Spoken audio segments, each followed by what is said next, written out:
ప్రత్యేకమైన దంపతులకు ఎప్పుడు పిల్లలు ఒక అడుగు ఆలస్యం అవుతారు.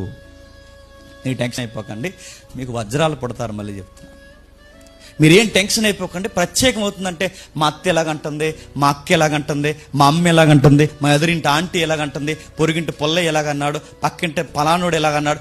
వదిలేయండి, ఎవడెన్నన్నా వదిలేయండి. మీరు వెయిట్ చేయండి. ఎదురు చూడలో గొప్పతనం ఉంటుంది. ఒక మాట అయితే చెప్పండి, వన్ డే దేవుడు నాకు ఏదో గొప్ప కార్యము చేయబోతున్నాడు. ప్రస్తుతానికి ఈ పరిస్థితులు నాకు అర్థం కావట్లేదు, వాటికి ఎలా ఆన్సర్ చేయాలో కూడా నాకు తెలియదు, వీటిని ఎలా ఫేస్ చేయాలో కూడా నాకు అర్థం కాదు. కానీ వన్ డే నేను ఖచ్చితంగా అన్నిటికీ సమాధానం చెప్పగలిగే స్థితిగతుల్లోకి దేవుడు నన్ను పెడతాడని మీ నోటంట విశ్వాసపు మాటలు రావాలి. ఈ లోపల మీరు కంగారు అయిపోయి అక్కడికి వెళ్ళకపోయా అన్నారంట. ఎక్కడికి అన్నారు, అదే అక్కడికి వెళ్ళండి, రాయి మీద రాయి ఎడితే పుడతారన్నారంట అన్నారు. రాయి ఎత్తడం అలాంటి పనులు చేశారంటే, రాయి మీద రాయి ఎట్టండి, రాయిని ఉయ్యాలి, సోపండి.